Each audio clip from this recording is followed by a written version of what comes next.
हाय, good evening बच्चों, मेरे प्यारे साथियों, आप सभी को गुड इवनिंग। मैं आदित्य रंजन कुमार, मैं आप लोग के बीच में क्लास 10th का जो दो चररेखीय समीकरण का युग्म होता है, जो चैप्टर है, उस चैप्टर के अंतर्गत जो मुख्य बातें हैं, जो बेसिक बातें हैं, उसको आज हम लोग जानेंगे। और इसी से आपको 1 नंबर से 2 नंबर तक आपको ऑब्जेक्टिव में ये थ्योरी के जरिए जो हम बताएंगे अभी, इसी के सहायता से आपको 1 से 2 नंबर बन जाएगा बिहार बोर्ड में। और यहाँ से अक्सर है क्वेश्चन पूछा ही जाता है। इसलिए बच्चों, आप लोग और मेरे प्यारे साथियों, आप लोग इस वीडियो को स्किप ना करें, ध्यान पूर्वक देख लें, ताकि आपको मेरे द्वारा बताया गया वीडियो अच्छा भी लगे तो अपने दोस्तों के बाहर भी शेयर कीजिएगा। और वैसे बच्चे जो 2026 में बिहार बोर्ड में एग्जाम जो बैठने वाले हैं, देने वाले हैं, उन बच्चों के लिए खास करके वीडियो हेल्पफुल होने वाला है। तो चलिए बिना देर किए हुए हम लोग टॉपिक को चलते हैं। हम लोग कुछ ट्रिकली, जैसे में कोई कहानी हम लोग सुनते हैं ना, तो कहानी के जरिए हम कुछ याद कर लेते हैं। मूवी देखते हैं तो ये सीन था ऐसे, ये सीन था इससे, बस उसी तरह से एक छोटा सा स्टोरी, और उस स्टोरी के जरिए हम लोग क्या करेंगे, इस चैप्टर को पूरी तरह से भली भांति जान लेंगे।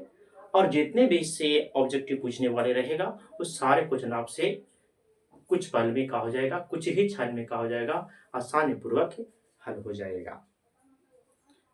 तो चलिए आते हैं बाबू, है क्या दो चर वाला रैखिक समीकरण का युग्म, है ना। हम लोग क्लास 9 में एक चौरैखिक समीकरण पढ़े थे, है ना। वहां पर एक समीकरण रहता था, जबकि क्लास 10th में 2 समीकरण रहेगा। युग्म मतलब होता है जोड़ा। युग्म मतलब क्या होता है बाबू, जोड़ा। देखिए यहाँ पर है ना, 2 समीकरण दिखाई देगा। तो कोई पूछ देगा कि दो चौरैखिक समीकरण के व्यापक रूप क्या होता है, तो इसमें बच्चे अक्सर फंस जाते हैं। तो हमें फंसना नहीं है, चलिए हम बताते हैं। यही है व्यापक रूप। देखिए लिखा हुआ है व्यापक रूप। ये जो देख रहे हैं, मैं बॉक्स जो अंडरलाइन कर रहा हूं, इसको पर ध्यान दीजिए। इसको पढ़ेंगे a1x प्लस में b1y प्लस में c1 is equal to 0, a2x plus में b2y प्लस में c2 इज इक्वल टू 0, है ना। ये आपका बाबू व्यापक रूप हो गया। ठीक है सर, ऐसे क्या समझ में नहीं आ रहा हमें। चलिए कुछ एग्जाम्पल ले लेते हैं हम। 4x प्लस में 3y प्लस में 10 is equal to 0, equation number 1। इसको लिए 5x प्लस में 4y प्लस में 5 is equal to 0, equation number 2, है ना। ABC क्या है सर, ABC कांस्टेंट रहेगा।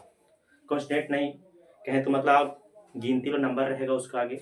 गुणांक, देखिए x का गुणांक, ये इसमें जो पहला समीकरण है इसको नाम दिए हम a1, x कैसे ही रहेगा। y का गुणांक जो है ये 3 हो गया b1, और जो c रहेगा नियतांक, है ना, c1, जिसको बोलते हैं कच्चे कांस्टेंट, है ना। चलिए उसी तरह से समीकरण नंबर 2 में आइए। x का गुणांक समीकरण 2 में इसका नाम बोलेंगे, पहला है तो a2, दूसरी जगह पर आइए b2, आइए है बाबू c2। c2 क्या है, कांस्टेंट नंबर है ना। चलिए इतना बात समझ में आ गया होगा आपको। हाँ, ये सब इक्वेशन को हम लोग सोल्व भी करेंगे, उसको विधियां हैं, अब कौन सा विधि के द्वारा कहाँ पर कैसे हल करेंगे ये सब आगे जानेंगे। लेकिन हम लोग पहले थ्योरी की बात कर रहे थे, इसको जान लेंगे। तो व्यापक रूप अगर पूछे तो आराम से बता सकते हैं कि दो चौरैखिक समीकरण का युग्म का क्या होता है, व्यापक रूप क्या होता है। तो बोलेंगे क्या बाबू, तो कहेंगे x1 और कहेंगे मतलब a1x प्लस में b1y प्लस में c1 इज इक्वल टू 0, और दूसरे इक्वेशन के लिए हमारा क्या होगा, a2x प्लस में b2y प्लस में c2 इज इक्वल टू 0, है ना। ये हो गया हमारा व्यापक रूप। चलते हैं, कुछ रूल होगा इस चैप्टर का, कुछ रूल रेगुलेशन भी रहता भी है। सभी चैप्टर का कुछ ना कुछ होगा, तो होता ही है। तो इस चैप्टर का कुछ नियम है, कुछ रूल्स है, उसको रूल्स को देखेंगे, कुछ नियम को देखेंगे और उसी नियम से, उसी नियम के आधारित पर आपको क्या रहेगा, प्रश्न पूछा जाएगा। जो ऑब्जेक्टिव में पूछा जाएगा तो बाबू ये पहले हम लोग जानते हैं, वो थोड़ा सा ए से आमलेट, बी फॉर बर्गर और सी फॉर चाउमीन, है ना। रूल को समझने के लिए हम लोग ऐसा कर रहे हैं। चलिए, कोई लड़का है और एक लड़की है, एक लड़का है और एक लड़की है। अब भाई दोनों क्या करना चाहेगा,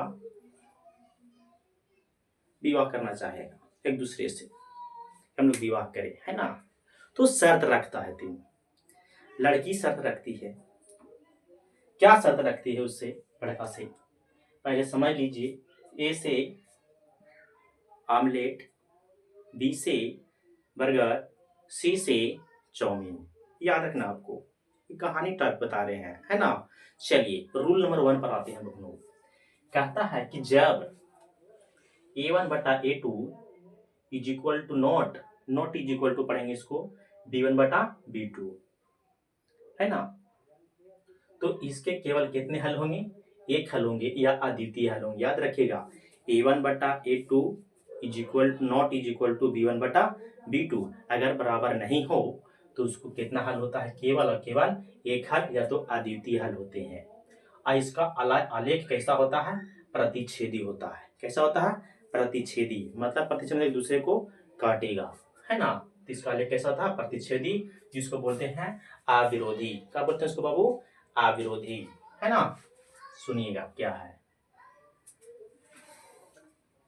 लड़का बोलता है आमलेट खाओगी, तो लड़की बोलती है हाँ भाई खाएंगे।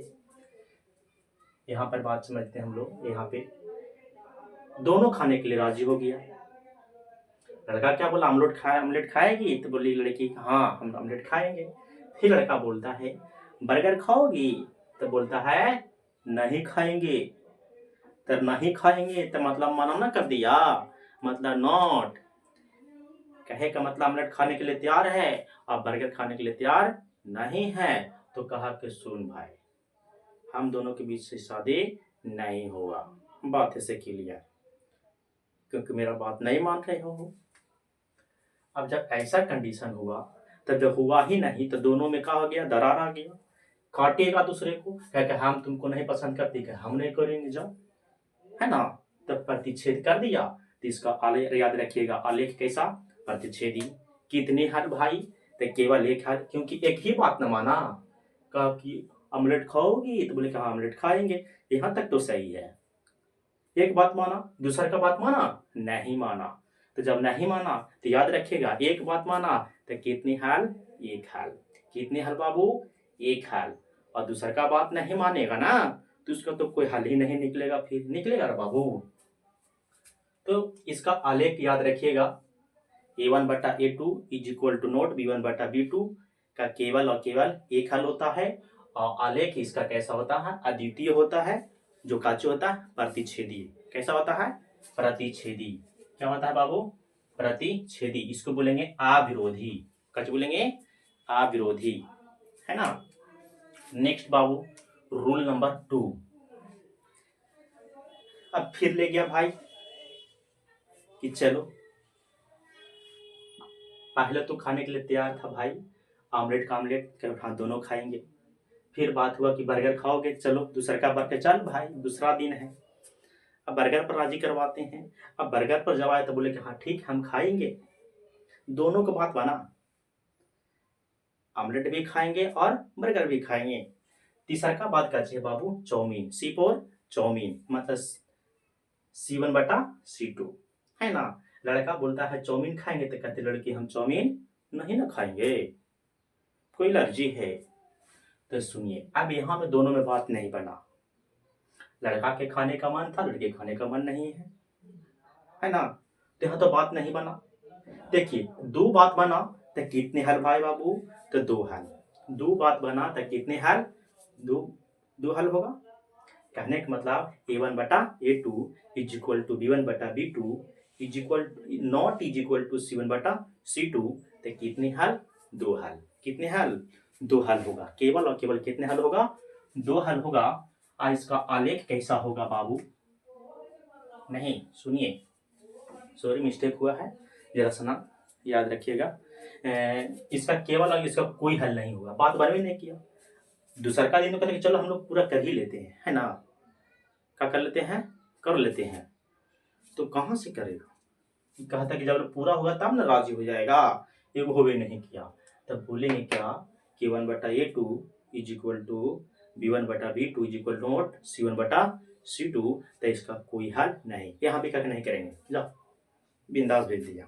यहाँ पर कोई हल नहीं हुआ, मतलब शादी करने का राजी नहीं है। चलिए, इसका कोई हल नहीं हुआ, याद रखिएगा इसका कोई हल नहीं होता है। किसका भाई? तो इसका। ऐसी क्वेश्चन पूछता है A1/A2 is equal to B1/B2 is equal to not C1/C2 के कितने हल होते हैं? तो इसका कोई हल नहीं होते हैं। और इसका